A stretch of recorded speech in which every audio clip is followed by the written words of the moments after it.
And what is it now? It's the next video. This is the next video. So yeah, what we can do.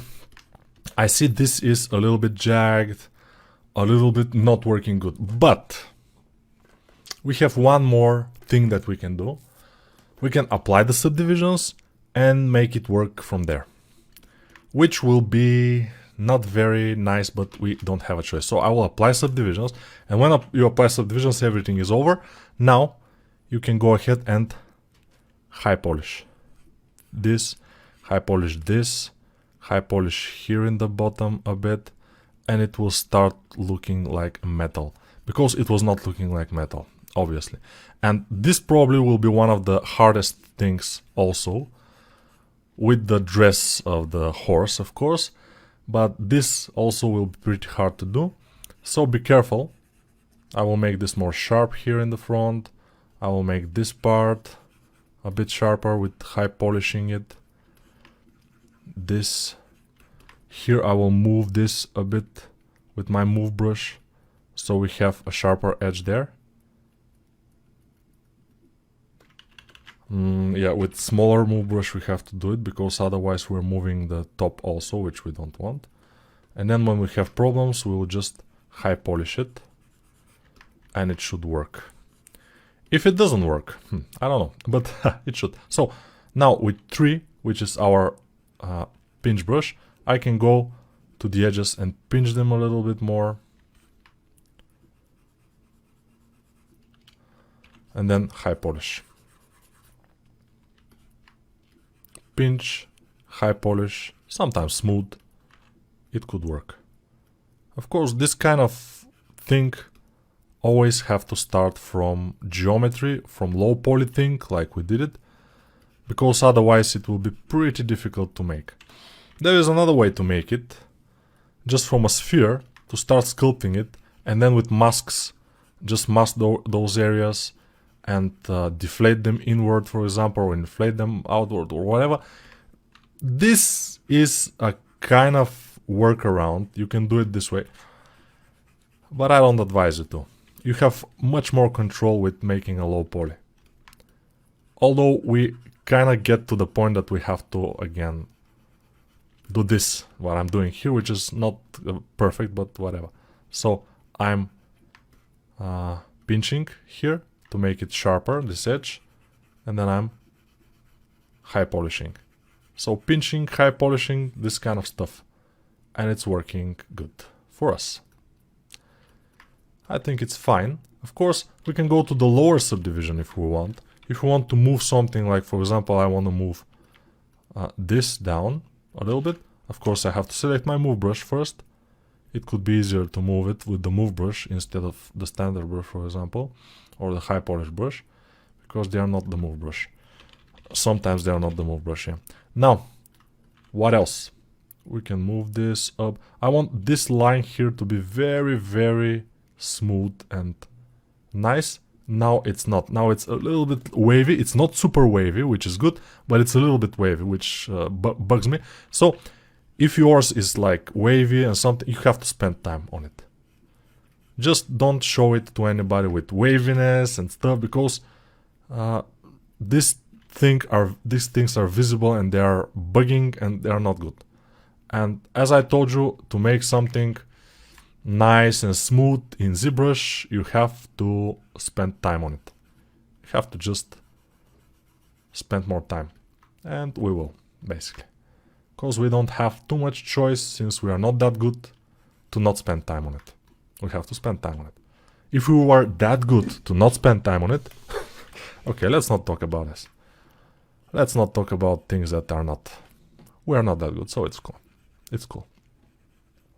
It's cool, it's okay, everything is fine. I'm sad. We're not that good. But we were good, right? No, we're not. I don't know. Sometimes if I have problems, I will get my pills. No. Yeah, if I see some depression here in the, not in myself, not in my brain, depression like this, for example, and how I fix it, I go with my standard brush and just fill it a little bit, then I smooth it, then I high polish it, and eventually it will disappear, probably. Hopefully. Here I don't want this to be that smooth. I want these cuts to be sharper themselves, those angles here on the sides to be sharper, because now they are a little bit too smooth for my taste. And sharper I will make them with the down standard brush. Just tiny bit of pushing with the down standard brush, it could make them a little bit sharper and it will be better. But this is about adjusting. We have to adjust, do it. I know it will be, like I said, it will be difficult for most people to do this properly. But if you learn how to do things properly, to do everything properly, you will become a good artist. That's normal. If you don't learn how to do them properly, you'll become a middle-level artist, but don't expect popularity or good money if you are a middle-level artist. If you are doing the things but not quite nicely. And I know people like this. They have been like this for years. They don't change. They don't improve almost at all. They don't practice to improve their anatomy. They don't watch anatomy books and they don't watch anatomy courses. They just are happy with the way they are. They are in the 3D community. They know a lot of artists, so they think they are good. And also they don't see it. They don't see themselves like this. They see themselves as good artists because they are senior artists in some unknown company and they think they are good. But that's self hypnosis, maybe, if we can say. Their brain cannot somehow comprehend that they are not good. So their brain is saying people who are saying that we are not good, they are haters. So we don't want to have anything to do with them. And if you do that, if your brain starts to do that favor, that very bad favor for you, you are in a bad spot. You always need to say, okay, I can be better. This could be better. I'm not good enough. The best artists that I know, even myself, we are never quite super happy with our work. Except if we put a lot of time into it. So, yeah. I consider myself a little bit above average 3D artist. I see people, maybe a lot above average, but I see a lot of people every day better than me, making stuff. Maybe there are hundreds of 3D artists better than me, so I'm not the best. But I'm trying to improve myself all the time, and especially because I'm an educator, I'm a teacher, so I need to be better, so I can teach people to be better. Otherwise, it will be difficult, right?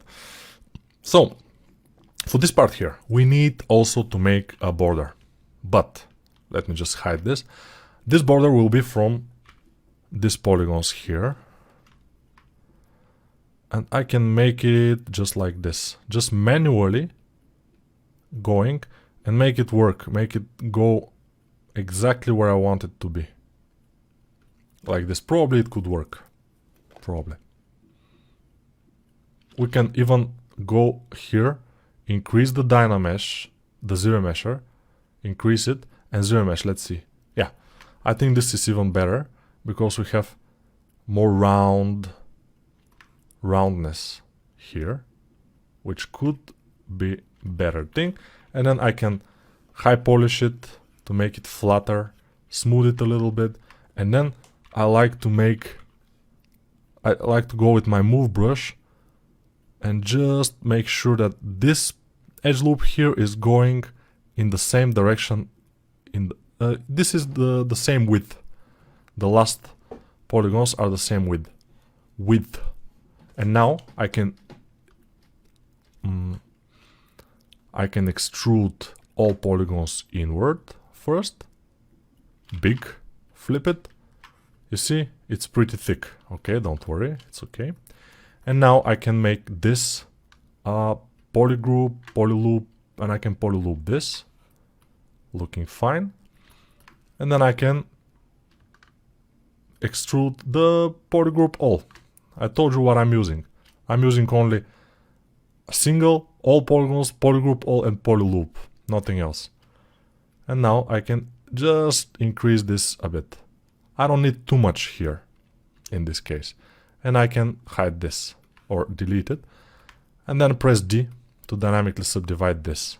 And we have this thing ready. It's kind of done. We can move it, we can adjust it, we can move this even inward, more inward, but it's now kind of adjusted and done. Of course, if we go to this front part here, this forward part, we can make this kind of a little tiny thing on the edge. Let's try to do that. We will select our the brush, which is the brush number 7, dump standard brush. Lazy mouse to like 47. Let's just try. Okay, I will start from the beginning. Lazy mouse allows us to make this easier. Even if our hand is shaking, the lazy mouse will protect us from the shaking. Yeah, here it's not very good, but let me see just how it works. I think this as a detail will be fine. It will look more like a metal if we do that. But we have to have more subdivision. Now, this particular object here is a lot of polygons. It's 255,000 polygons. So it's a lot. But I will Control D, which will subdivide it to 1 million. So only this will be 1 million, but then this line here will be a little bit better looking. And you see, it's kind of jagged, it's not exactly good, but we can take it. Let me see. And I will finish it like this. Let's see. I think it can work. I mean, it's not the best, but it's working for our case. We can also make a line in here. Why? I don't know. I just feel like it. Alright. And then we can make some things in here.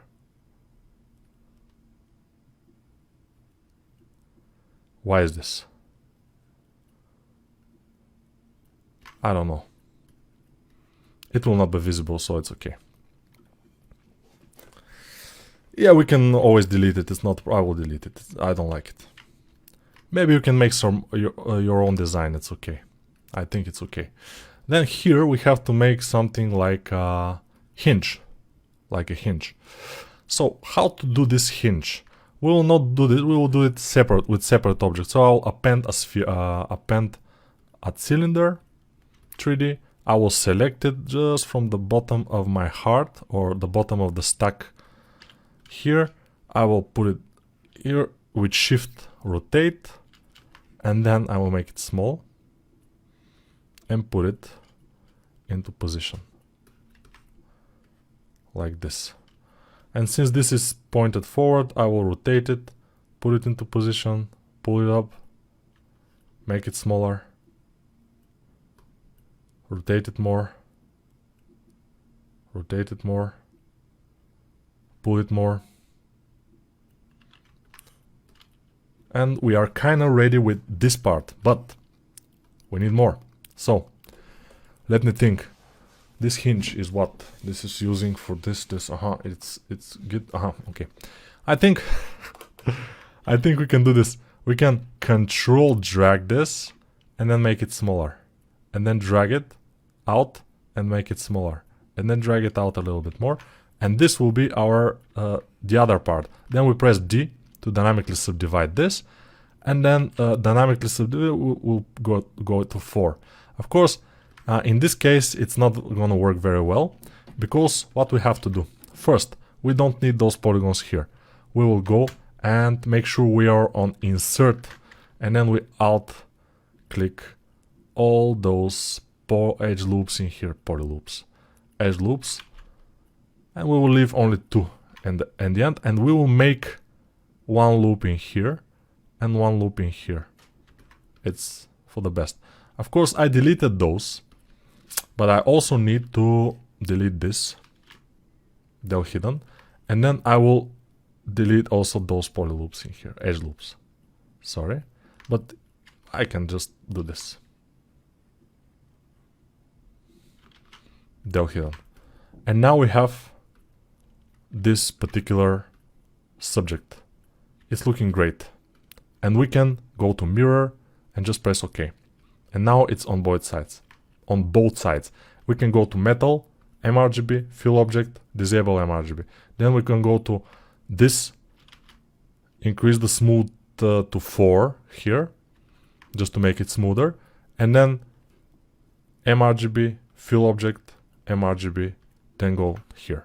And now you see this is starting to look a little bit better because we have more detail. When we have the rivets on, it will look even more like an armor, because now it looks a bit soft and smooshy. Of course, when we make, let's try, by the way, I will go here and I will try to select only the inner parts, invert the selection, and this now I want to fill it with a darker color. Let's just try. Fill it with a little bit darker gray. Not so dark, not super dark, just a little bit. Let's see what happens. Okay, it's not gonna work super well. And the reason why is because we are still on the low poly of this. And then the vertex color, which ZBrush works with vertex color. So every vertex has a color. But since here we have big polygons and this vertex is here, and this vertex is we are making it darker, and it will also make parts of those polygons darker here. If we apply the subdivisions and then make this darker, it will not be a problem. So I will Control Z. Let's apply the subdivisions here. We don't need them anymore. Then I will select this. Then I will invert it. And now I will make this darker, but not as dark as I made it before. I will fill it, and then it could be great. Let's show everything. And you see, now they are a little bit darker as they are here. Almost the same. And then we can go and do what? Let's see. From here to here, maybe like this. Okay, I will select my brush and I will make this. Let's make it from here. This, this, and this. Let's see. No, it's not looking good because it seems like a one line that's coming from it's impossible to have this kind of very good placement of those lines. It's impossible. So how I do it? I will do it from here, one line. Maybe one line will be from yeah, like in the concept, from here to here. And then the other line will be like this. And hopefully, yeah. So this will be the line where they connect with those rivets in here.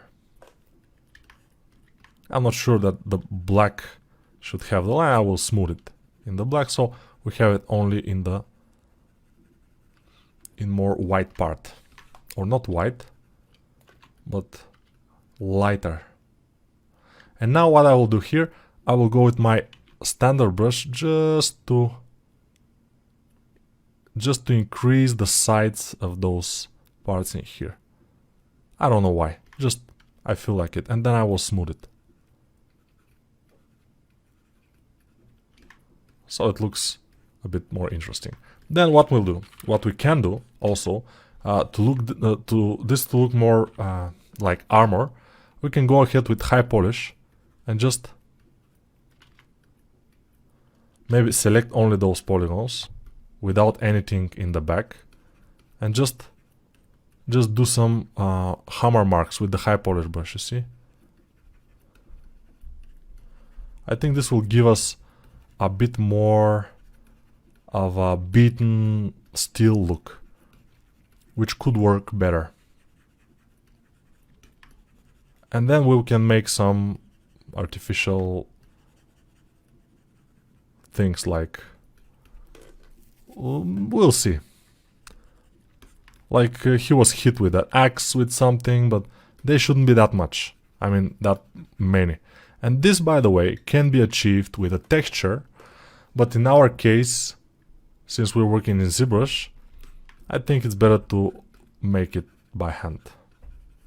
So we are kind of breaking the specular here. So the specular, if this is very smooth like it was, is very smooth.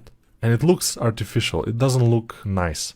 So I'm trying to break the specular so it looks more beaten and a little bit better. I always like to, if I have time of course, to do this. And if I do this for a game, for example, for a game character, I will first consult people, the people that are making the game, the people who will make the texture, if they want this there, or they will make it after on the character. But since now we are making only a high poly, I think it will be a great addition to our high poly. Yeah, it's looking a bit better. We can even put a kind of a line in here. Oops. Let's remove the lazy mouse, the lazy radius, and just do this.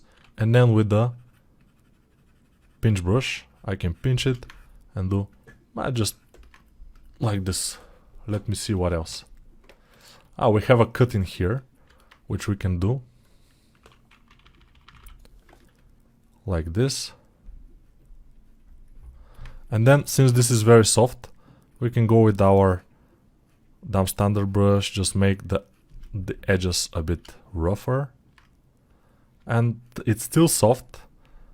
I will pinch it, the edges, then even high polish the inner parts, then high polish here, and then pinch like this.